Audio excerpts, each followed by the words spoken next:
Welcome everyone. Very good morning in Europe. Very good afternoon, evening in Asia.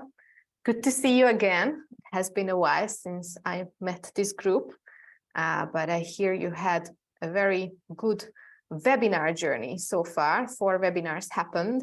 The idea was that you were welcomed, you were invited to attend these webinars, where different speakers were sharing insights on our topic, including also Margus, who's here with us today, and Wayne, who has not joined this meeting yet, but I see him in the waiting room, so I just had to mention his name.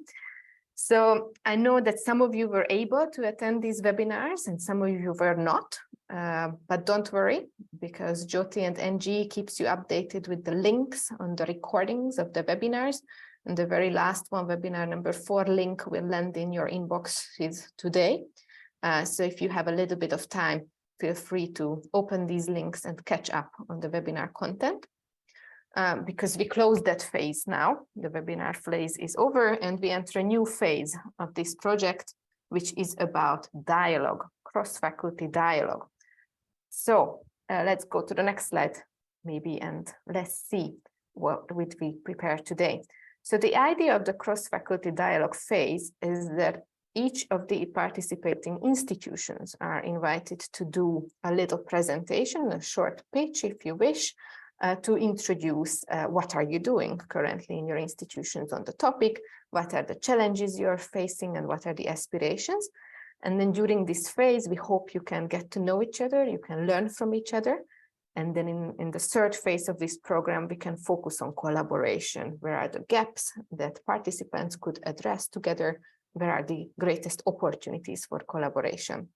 So from now on, we will have 4 such dialogue sessions. The structure of all of these sessions will be the same as today. Can we go back to the previous slide? Yes. So today we will have 4 presenters with us. Usually Jyoti was very nicely trying to group you in a good Asia-Europe balance for each session. So at each session, we will learn about 2 Asian and 2 European institutions. Each institution have 10 minutes to address the same questions that we shared with you earlier, so to give a structure to our conversation. And then after these presentations, these speeches, there will be about 15-16 minutes for questions and answers. And then we check out at the end of each such session. So 4 of these sessions lined up, addressing these 3 questions. First one, what are the critical issues discussed at your faculty or at your teacher training institution regarding digital transformation of education and AI? So we want to know really what is trending, what are the trending discussion topics in your institution, in your country. Then second, how do these critical issues impact, or should they impact the teaching at your faculty or teacher training institution, and how are these changing your pedagogy? So what are the trends, and then how do you follow this, how do you react on these critical issues? And then third, what are the key constraints, either structural or cultural or financial, that your faculty is facing to leverage on new technologies and use AI tools ethically, safely, and effectively?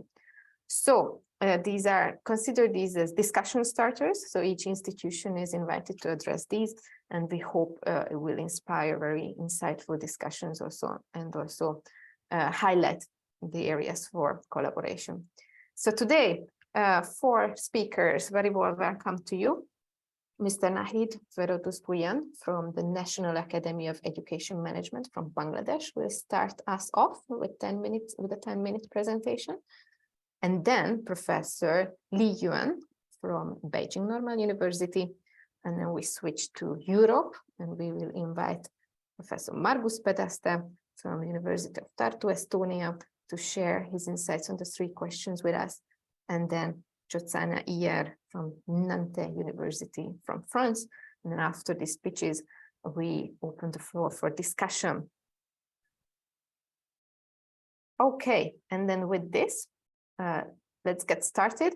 And I invite Mr. Nahid to share his screen and start the presentation. Thank you, Rekha. So as you can see, the name of the institution where I work at is called National Academy for Education Management. So before I talk about the issues and constraints, I'd like to introduce you with my institution first. About my institution, NIAM was established in 1959, and this is situated in Dhaka, the capital city of Bangladesh. And this is considered as a center of excellence for the overall development of secondary and higher education in Bangladesh. And then this is an apex institution which is working under Ministry of Education, Government of Bangladesh. And NIAM is the key institution in Bangladesh that trains in-service and practicing teachers in secondary and higher secondary level of education. So the activities that we often perform, we arrange training course of different types for different groups of educational professionals who are working in post-primary education sector. And we offer training course on different topics, for example, educational administration, management, planning, research, leadership, English, and ICT.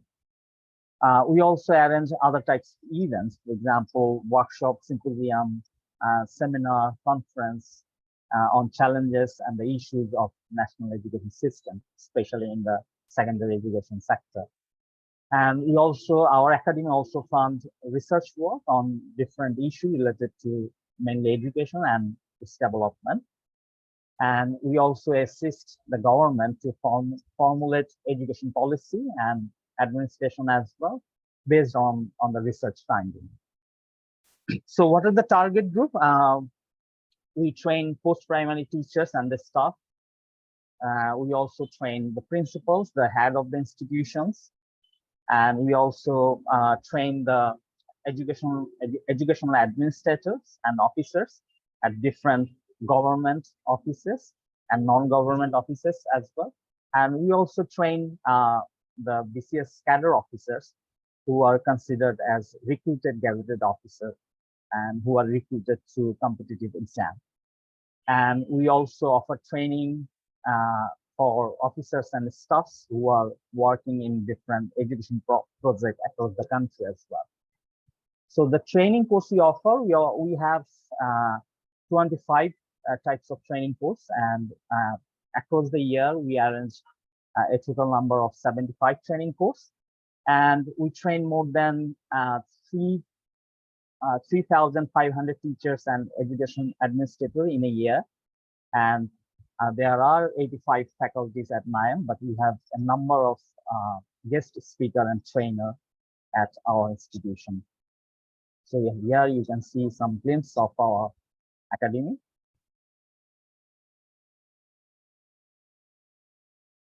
Okay. So now let's talk about the question which is given to us. I mean, what are the critical issues at my training academy regarding digital transformation of education and AI? Of course, we have some critical issues regarding the digital transformation of education and AI, and we have few prospects as well. So to begin with the issues first, we have some issues that our faculty members have. Sometimes some of our faculty members are less willing to get out of the comfort zone. So they are less likely to accept the changes, and few of them are less willing to learn and relearn themselves, and few members have technophobia as well, and some of us also have lack of advanced and workable knowledge of digital skills. We have some issues regarding our authority and administration. For example, sometimes we face less cooperation from the higher authority to implement an innovation regarding digital transformation of education. And sometimes the hierarchy system in our administration could be a problem for us to try out new practice. At the same time, very often, as we have hierarchy in our administration, we have less individual freedom to try out new things. And we have some issues regarding our our institutional limitation as well. For example, there are less training for the faculty member to develop themselves on digital transformation of education and AI. And we have lack of practically experienced faculty member in this field. I mean, the field of AI and who are experiencing digital transformation of education. And we have also lack of good model to implement digital transformation of education and AI in our local context. And there are some also constraints regarding the education policy and curriculum. In our country, we have a national, centralized curriculum which is followed across all schools and other educational institution in our country. So we also have very old educational policy which is developed last in 2010, and in that educational policy we do not have any practical guidelines on digital transformation of education and AI. And of course, we have some prospect as well. Our government is now investing on implementing the blended learning. A few of our courses are delivered in blended mode. Although some improvements might help us to work better, and a number of our faculty members and also the teacher participants at our academy have easy access to Wi-Fi network at the campus, which help us to implement digital transformation of education. And how these critical issues impact the teaching at my institution and how these are changing our pedagogy and policy, pedagogy and curriculum. Some of our faculty members are reskilling and upskilling to adapt to this change, which is the demand of the time. And also a few of our training courses were arranged for the development of our faculty members so that they can implement digital transformation of education. Several faculty members are using online tools in a limited way, but they are using. And awareness rising regarding digital transformation of education is gradually increasing at my academy. And digital transformation of education is addressed also in the curriculum of few training courses. We are trying to introduce new module on the way teacher can implement digital transformation of education at their respective schools. Some trainees some teacher participants do not have gadget, and also they have very basic workable digital literacy, so it poses challenges for us. The key constraint that my academy is facing to implement these changes. In our country, many marginalized learners do not have any gadgets and online accessibility at their home and also outside their home. So it poses a problem. We have often poor internet connection in the rural area of the country. So it also, this is also considered as a constraint. And especially the ACE teacher participants are less willing to accept the changes in their institution, and they often have the fear of losing authority and control and they think that if they implement digital transformation of education at their classroom, they might lose the control of authority in the classroom.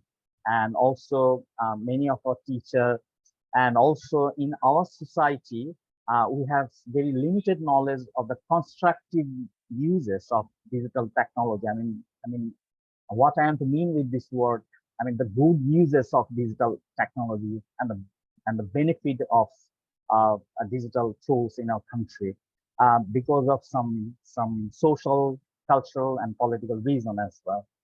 And parents have negative attitude most often towards allowing the children to use digital device. And during the pandemic, we continue our education via online, and many guardians blame this system. They, they think that this introduction or orientation with the digital technology destroyed the future of the children. So very often they have very poor attitude, and they think that their days were ideal, where they do not have any digital tools and technology, and they did well. So this is all about my presentation in brief. If you have any questions, feel free to ask. Thank you all. Lovely. Thank you so much, Dr. Nahid. And you just heard my chime as well. The 10 minutes were just absolutely perfect. We allocated time for interactive questions at the end of the session, but I would encourage everyone to put your questions in the chat in the meanwhile. And as we listen to the others, maybe Dr. Nahid can already start replying to some of them. Maybe just one more thing, Dr. Nahid, if you could add now in 1 or 2 sentences, like what are your future aspirations in the Institute? What kind of collaborations you would be looking for in the future to address these challenges that you just presented? We really want, I am looking for some very good models and good practice from the other faculty members, so that we can implement this at our institution. I mean, the best practice, so that our institution could be improved in terms of, the digital transformation of education. Clear. Okay, thank you so much. Now I invite Dr. Margus to present from Estonia. Also 10 minutes, Margus, so it's really like a pitch. Feel free to, the screen is yours. Thank you. I thought that I even wouldn't share my screen, but I will walk through those 3 questions with the topics that have been discussed in our university, so that I will take from the level of the university, not in our Institute of Education, because we have been collaborating with different departments in our University of Tartu, and actually, I have been half a year at the United States, so that I have been looking at those developments from distance, and then sometimes I will refer to the discussions held in our university. So the first topic, what are the critical issues discussed? I would highlight 5 of those. One of them is effectiveness and responsibility in in one topic, actually, effectiveness and responsibility. On the one hand, it seems that that there is a lot of possibilities because of the high speed of text generated by ChatGPT. And I have to say that the main discussions have been not in general about AI in Estonia and in our university, but more specifically about ChatGPT as the new tool using AI. And then there is also the discussion that actually the quality of the output is not as good as it should be, and therefore the main discussion is that actually, yes, we can use the AI tools, but we as humans, we have to have the knowledge to assess the quality of the output. So the second topic that is discussed is equity related, and mainly the access related question. And it might be even more important in some other countries, but in Estonia as well. Now, as we know, in case of ChatGPT, we have the free version and the paid version. And the quality of the output is quite different. And if now we redesign learning tasks in our university, then it might be that we will put our students with different socioeconomic background in different situations, so that this is something we have to avoid. So the third topic is how ChatGPT works and how we can benefit from it, which means that in order to use effectively different tools, we have to understand how those tools work, so that we are interested, as I referred to your last question, Reka, also to our colleague, that actually one of the topics where we are interested in is that maybe we can design together some kind of short module, learning module, to understand how ChatGTP would work. So the fourth topic is actually related to the effectiveness and responsibility one, so that it's the question about how that GTP is working very fast, but the quality check should be done by humans. And the fifth one under the first question is that what are the current uses of ChatGTP by students? And based on the feedback from teachers, it is making summaries, editing texts, finding references, and simply communicating, which means, so the last one is very interesting actually, so that it means it seems that maybe especially during the COVID times, when people had limited possibilities to chat with each other, they really want to have somebody, some buddy next to them at every moment. So the second question, how do these critical issues should impact the teaching and in our faculty? What has been discussed so far is that definitely there is no need for restrictions, but we need to have that kind of critical mindset in using AI. And we have to make that kind of agreement between teachers and students when and for what to use AI and ChatGTP to save time for the activities that cannot be done with that kind of support. So that again, maybe the second topic to bring to our general discussion is that that maybe we can somehow share that kind of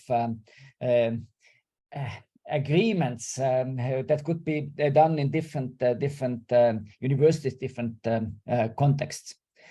So the second topic about changes in teaching and learning is discussion on replacing outdated learning activities and tasks.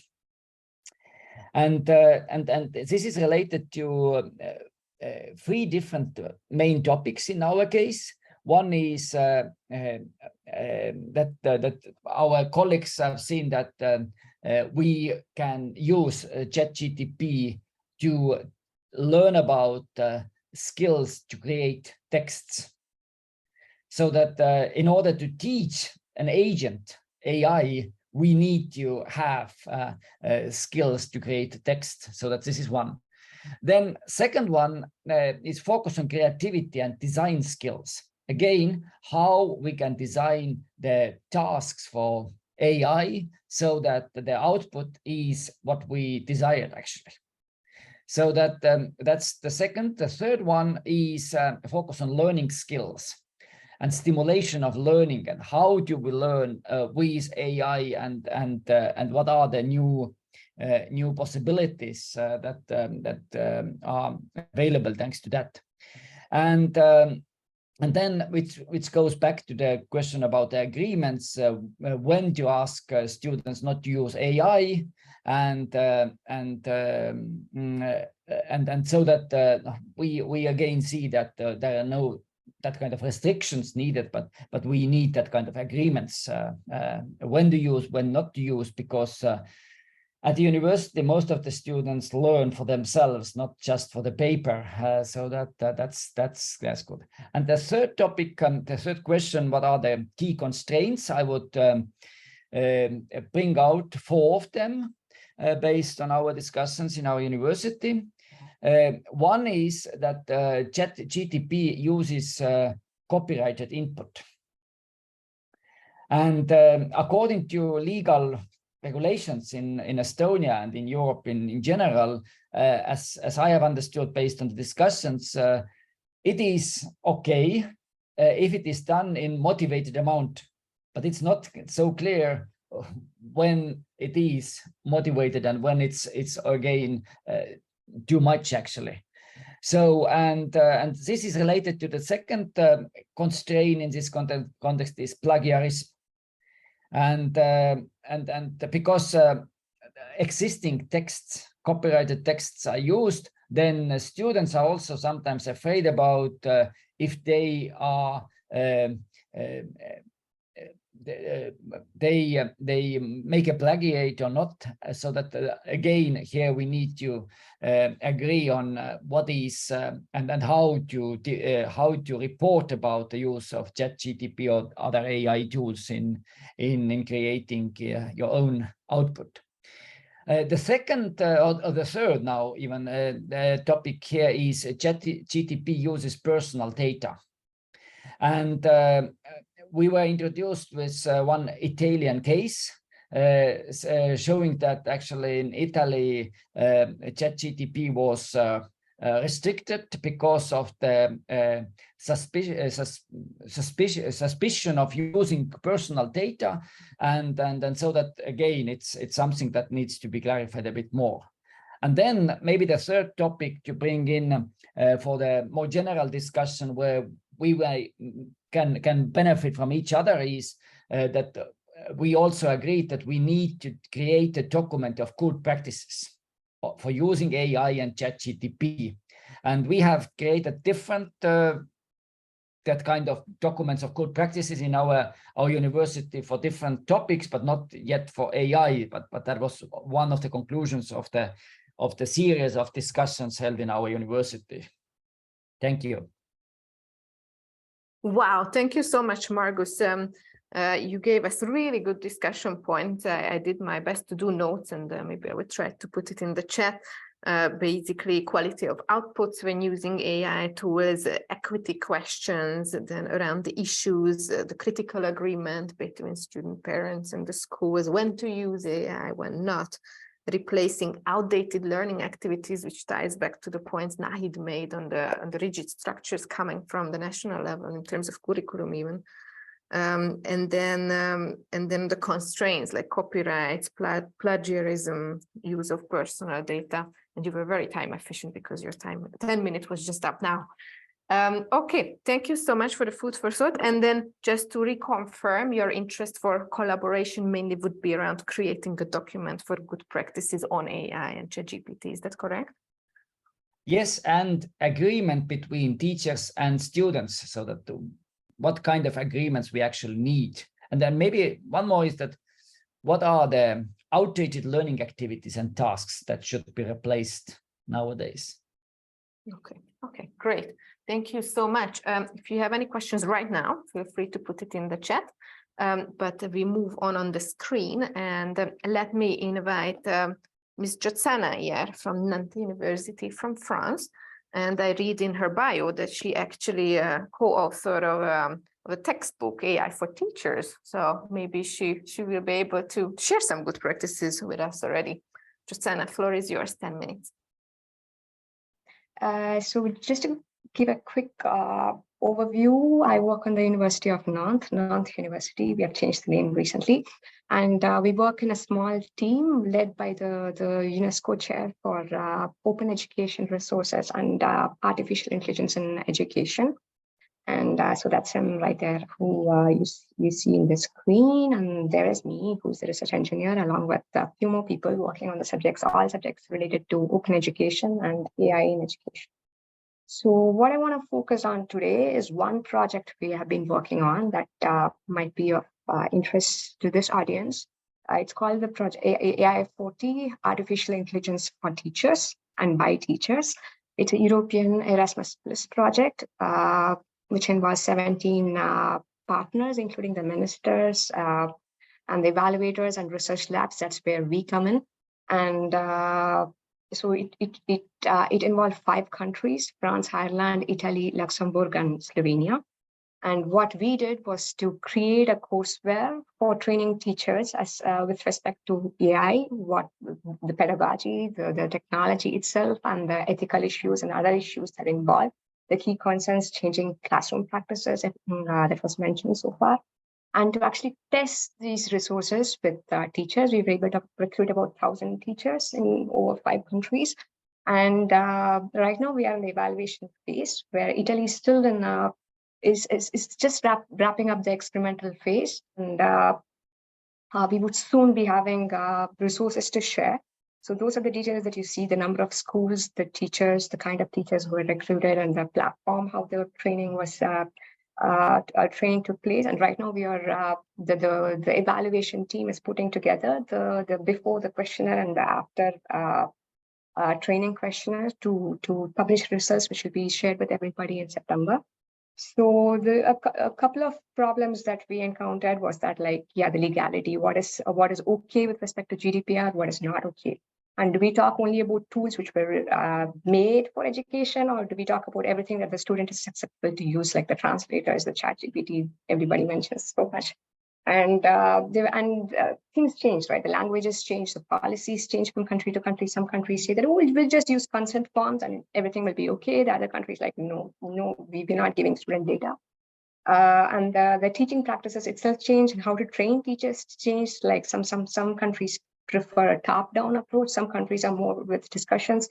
Like the Irish are very much about discussing with the teachers as to what to do next. So we had a lot of issues to cope up. And then finally, the thing that we decided was to have a MOOC, which was very small, and also a textbook, which was more comprehensive, with which trainers could take topics and discuss, and teachers could co-consult in their own time, and whatever they want, whether they are more interested in the pedagogy or how things work. I'll show you a little bit more about this is the whole structure of the book. These are 8 chapters in all. I made a counting mistake somewhere. Okay, that's generative AI is chapter 7. I'm so sorry. So everything that in black was already there in the training program, and everything is red is being written. It's an open source book, and the second edition will be published in September. If you see, like, the outline of each chapter, like, we try to start with the pedagogy, like what's relevant to the teacher. And as far as the technology is concerned, after discussions with partners, we thought that it's better if the teacher knows what's happening behind the screen, not so much as mathematics and computer, but just how it works. And they go from something like what they know. For example, the personalized training systems from YouTube, they've all used YouTube, we all use Amazon. So to go from how YouTube works to how intelligent tutoring system works, to understand a little bit about the technology. And then we try to finish with the ethical, societal, and democratical issues involved. But it's interwoven really in the whole chapter. So if you see the philosophy of the book, we go with the thing that, like, the AI is already in the classroom, whether we accept it or not, whether the teachers like it, whether they're afraid of it or not. Some students are using it, they're using PhotoMap, they're using other tools. And but we have to meet the teachers, whether they are okay with it, whether they are not okay with it. Everything has to be acceptable. We have to have this conversation with them. So we try to meet the teachers where they are, and with whatever technological background there is, so they can choose different places in the book to talk about. And we also, as I said, the teachers need to know about AI to make informed choices, because everything cannot come from the ministry, given the speed in which the technology changes. Some decisions have to be taken by the teacher in the classroom. So they need to know what's going behind the screen. And it has to be necessarily bottom up. We wrote we released the first edition in October. We finished working on it in October, November, but then ChatGPT came out and everything changed. So the resources have to be open. They have to be collaborative. People should be able to add on it. Otherwise, it's just useless. The MOOC part of it was already useless because ChatGPT was not there. Now they're trying to add a chapter. So it necessarily have to be collaborative. And and we take the stand that the ethics cannot be relegated to a corner of the room, to one chapter in the whole module. It has to be really interwoven, and we have to talk about teaching practices everywhere, like Marcus was just talking about. So that's there. And from here, I think I'm going a little bit fast. I was afraid of taking too much of your time, but then I think this much is clear. I've said whatever I wanted to say. I would give you perhaps a minute to look at the chapter topics, and then I will move on to what we are planning for the next stage. The book can be accessed in the AI40 website. You just click ai40.u, and in the textbook is right there, the first edition at least. So everything you see in black on the screen is available. And Wayne already shared his comments. Thanks to you, Wayne. Some of it we have acted upon, some of it still pending. And from here, where do you want to go? So we have already gotten queries from Albania, Malta, and Ukrainian universities as to how they can work with the resource that we have created and how they can translate it. So they are working on it, translations. We selected an open source platform, which is called Scalar, which is not, you can work in Scalar, but not outside. So we are working with some issues there. And we would really like to conduct case studies as to how the implementation happens in the classroom, because this study was over 36 months, and we took a lot of time creating the resource to agree on how to create the resource, what has to be said, etc. But the actual learning, the changes to impact the teaching and the learning will take a long time. So it might take 1 year or even 2 years or more for the teachers to understand, to iterate, to change, to understand what works and what does not work. So we are really interested in making some case studies on the ground to see like what's working, what's not working, what's actually impacting learning, what's actually it's just the industry saying that it will impact learning, but it's not impacting learning. And we would also like to come a little bit back and ask the teachers really what they want now that you understand AI, what do you really need? I mean, it's not just the industry which is giving you tools to work with, but what you really need. And also the long-term efforts of so-called personalization, the quotes just for Wayne there, and gamification, because gamification is great. It increases engagement. That's really good. But it is still conducted, like what we are thinking about is play, but gamification is not play. It's still structured. It still goes from one step to the other step. It's linear. And so we have to see how this really affects learning, whether we are still like playing to the tune of the music which is already there, or we are creating something new is yet to be seen. And finally, my favorite topic is how is this to really go back to the drawing board of both education and AI to see that like education is this way, it's structured this way.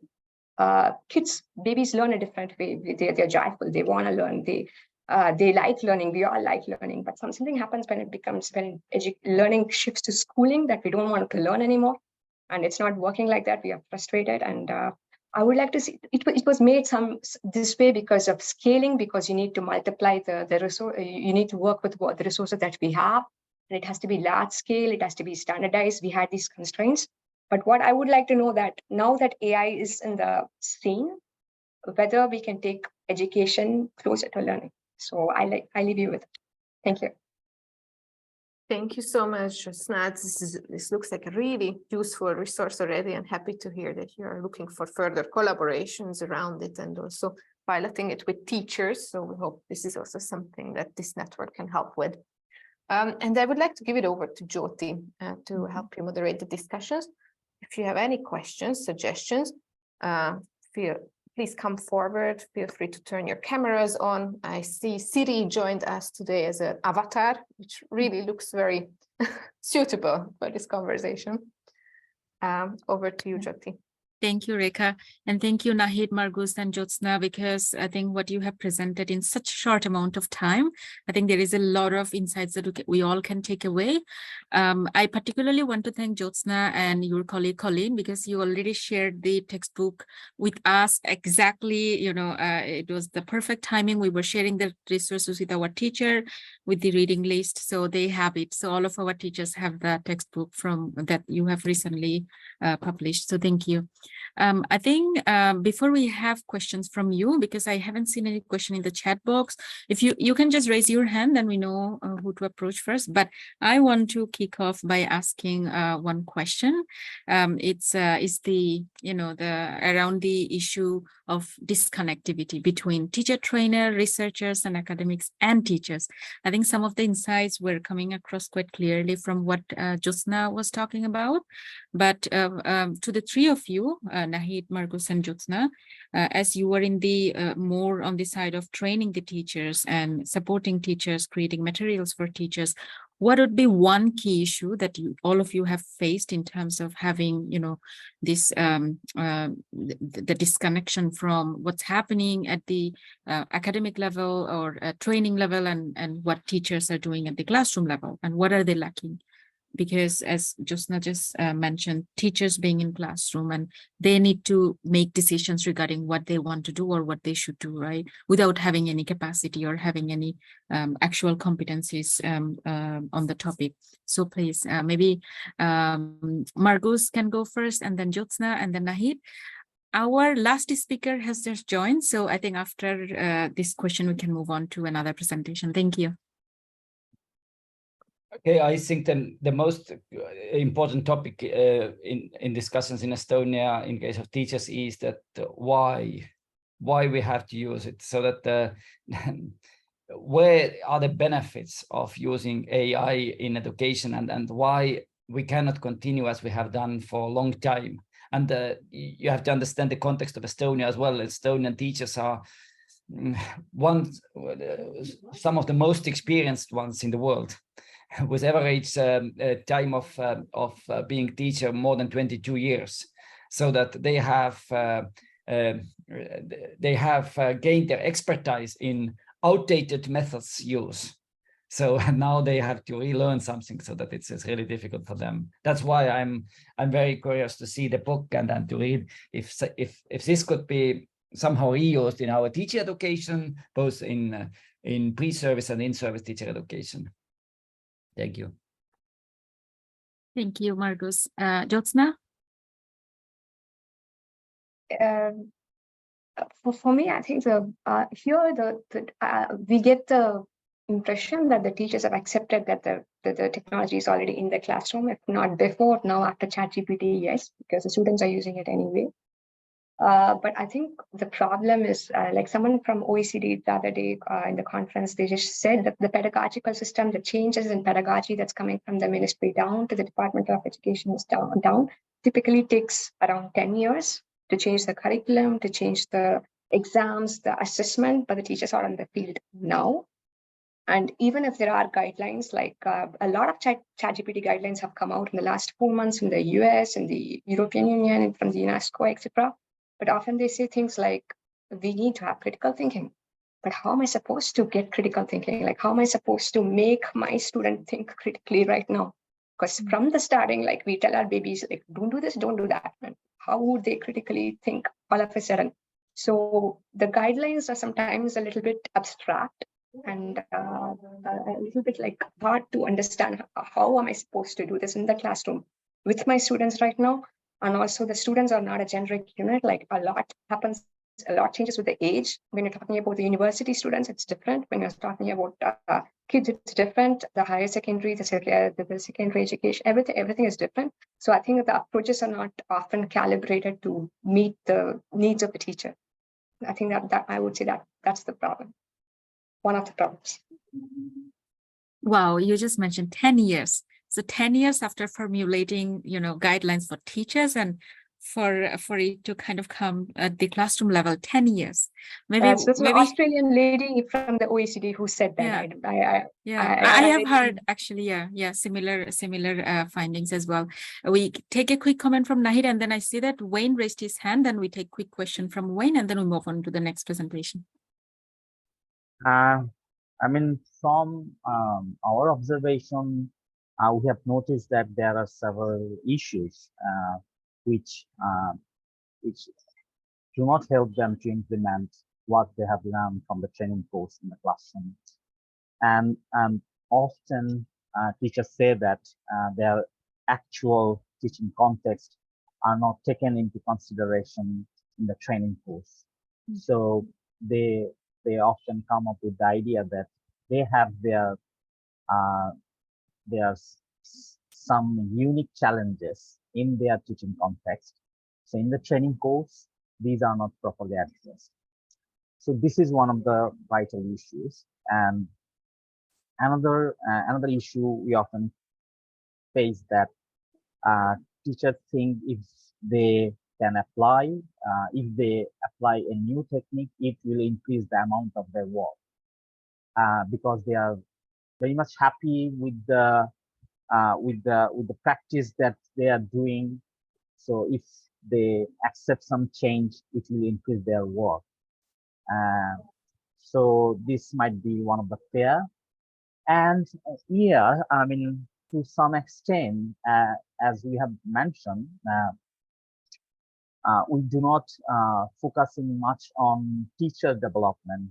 Rather, we are focusing on, teacher training, because in teacher development, we can see a bottom-up approach where individual teachers find out their needs and then they work to just meet their needs. So as we in our country focus more on teacher training, so we need to often follow the bottom-up approach. I mean, policy are determined by the authority, and then we are given the responsibility to design a course. We cannot often accept the voice from the practicing teachers, and we design the training course by considering the best practices in the other contexts, maybe in the Western countries, which might not be the solution or could not be easily implemented in our challenging context. So these are the issues, I guess. Thank you. Thank you. Wayne? Hi, thank you. I really enjoyed the three presentations. Thank you so much for that. One of the things that for me is most interesting when we think about technology and education is that it makes us rethink education. So when we think about automating something or introducing a new technology into the classroom, it means we rethink it. We have to think about, well, what does this mean? And I think one of the good things, I say one of the good things, I'm not sure there are others, but anyway, a good thing that's come out of the ChatGPT thing is that it is making us rethink assessment. And I think that's an incredibly good thing. But in terms of how it gets implemented in universities, etc., the problem that we have, often the conversations conflate two things. Firstly, the short term, what do we do now? And secondly, the long term, what should we be working towards? And I think, a lot of educators are very comfortable with working towards assessments and teaching that does promote things like critical engagement with our learning materials. But that doesn't help a lot of people today. And I think that's the problem that a lot of universities are grappling with. The systems are in place, they've been in place for a long time, and suddenly this dramatic thing happens. So what do we do? So I think it's important that we do distinguish between the short term and the longer term. Absolutely, yeah. I think short term and then long term goals, practically and realistically figuring this out are really, really important. And I quite agree with the fact that ChatGPT really did push us to think assessment. I hope that will bring some revolutions in terms of teaching and learning and how we think about teaching our students. Yeah, I'm sorry to interrupt you, Jyoti, and this conversation, but I see that Li Yuan joined us. She had some technical problems. She was scheduled to be our fourth presenter today. So let me check with you, Li Yuan. Are you ready to give your 10-minute pitch? Yes, thank you. I'm not quite sure it's really 10 minutes presentation, but I just thought this very interesting three questions. And as you know, I work at the Beijing Normal University in China. So thank you very much for this opportunity to bring some different perspectives from China, but also I'm not quite sure I can speak from what really happened in university or what really happened in China. I think probably it's a good opportunity for me just to share a little bit what I'm doing in this. Sorry, I think it's quite, my background is not great. And yeah, just move a little bit around. And because Zoom has been blocked in China in some way, I think we always have a problem to use Zoom. And so should I just share a little bit? Can I share screen? Yes, please. Okay. And then Li Yuan, so we have like 9 minutes remaining from this meeting. So we're happy to use 8 minutes of this for you for sharing, because we are all, I think, very curious to learn what are you doing. And then in the last minute, we will close. Sure, I'll see if I can. Good. Okay, and in that case, I'm just talk through what we got at the moment. And the first thing, I think, follow what Wen has mentioned use of AI, the use of AI in education. I think especially what currently happen in China mainly is to really how we can use technology in the classroom to really strengthen the traditional pedagogy in the classroom, like Squirrel AI, some other AI, the technology company in China, especially how it can use AI for assessment is quite a big driven on the technical development, how this technology can be used in the schools. So because of that, I think we at BNU, we set up a Center for Collective Intelligence in Education. So really look at how AI can really be used in education, different to support collaborative learning or collective intelligence. That's one of the projects we're working on. And the goal is to develop new design principles to use design-based research, thinking about new ways how we can work with technology developer, with the schools and the researchers to really work together to thinking about the future learning. Especially at the moment, I work for College of Education for the Future. I think it's our responsibility to lead in this research, to thinking about how we can work with the different stakeholders to look at new ways in teaching learning. So I think that's one of the area of my work I'd like to share. Another thing, another area is because we are Teacher Training Institute. So especially at the College of Education for the Future, we have the responsibility to training our teachers to work in schools and to adopt technology in the future, how we can help them to develop the competence and the new pedagogical approach. So I think in that, from that perspective, and we have two projects I think is worth to mention here. One is the BNU, the College of Education for the Future, has been work with iFly Tech, really to thinking about how we can use tools and work with them to develop new courses for our students. So for them to be able to equip them with a new technology, new pedagogical approach for the pre-service teacher training. So that's one of the quite a big, just last week at our international AIED Future Conference, we just signed a big agreement to work on those courses together. And another thing also, last week, we did this, we have run this digital learning week. So we ran some 8 courses on AI education for the future for our students to really get involved in new ways of thinking about technology and a new pedagogy approach from their own experience, teaching learning experience in university. I think this kind of activity has been developed at the BNU at the moment. And yeah, I think that's me. Yeah, thank you. Thank you so much, Liu, and it was really useful to hear what are you working on currently and what are the challenges ties in well with what we heard so far.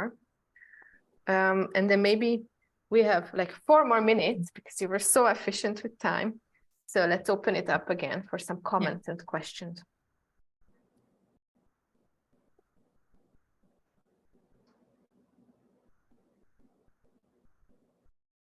I have a question. Go ahead. Yeah, actually, Josna. So I'm really appreciate for your sharing your textbook, and I just click the site and just to preview the site, the content of the site a little bit, and even though I didn't read it in depth, I think it's a really useful tools for and the guidelines for the teachers.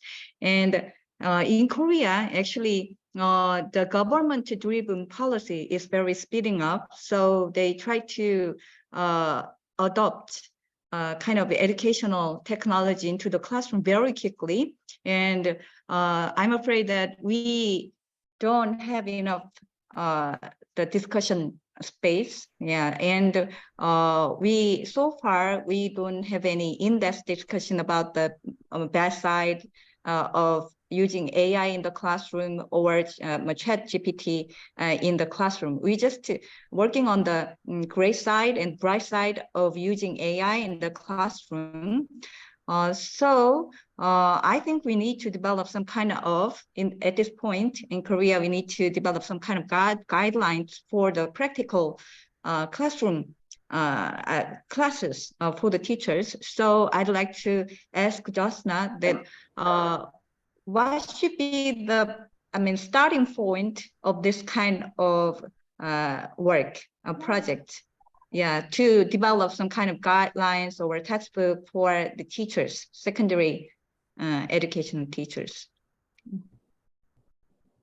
I'm afraid I'm really underqualified to answer this question. But for me, if I have to answer this, where we started was always to start with the teachers, to have a selection of them and have discussions with them and the students would always be a good starting point. And yeah,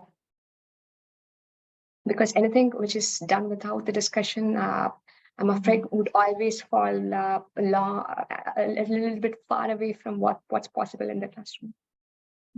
And of course, the ethical people and the legal jurists should come next. Thank you. Any other perspectives? And maybe some of you could also help Hoyson with this question, which is a tricky one for sure. Yeah. Okay. If no more advice here and now, don't worry, because we have at least three more sessions to get to know each other better and discuss topics such as this one. So thank you so much, everyone. Today, our speakers were absolutely wonderful. Thank you for addressing the 3 points and being on time. We learned a lot and look forward to next week's session. Same time, same day, same time. Calendar invites will go. And I'm happy to report that we will have, again, 2 institutions represented from Europe and 2 from Asia.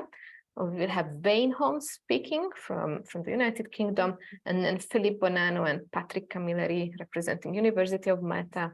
And then from Asia, we will feature Rini Solihat from Universitas Pendidikan Indonesia, and Hoyson from Korea, representing Wonju Office of Education. We look forward to learning your perspective also very much. So these sessions will also be recorded for your reference and also for those who cannot make it live. These are rapid fire presentations. It's all aimed to inspire some ideas, some dilemmas, to ask some questions. Feel free to make a better use of the chat next time. The other group, the school collaboration, the teachers are doing it really well. So maybe this is something we can learn from them. And then we will have even more discussions after the rapid fire presentations in phase 3 of this project, where it will be all about discussing potential future collaborations. Yeah. Jyoti, do we have anything to add? Nothing really. Thanks so much, Rekha. I think I just want to add that we have the luxury of time in terms of really interacting with each other in this group a small group. So please do use the chat box as well as the question and answer session to kind of, deepen the conversation. And also, if, for example, if you had a question, but you couldn't ask or discuss it today, we have 3 other sessions as well as group discussion. So we will have this series of discussion sessions where we can have those conversations. So please keep track of your questions. If you couldn't ask, then you can ask during the next session. And with that, I don't have anything else to add, Rekha. And all of you actually have already received the invitation for next session. So you just follow the link and join, and we'll see you next week.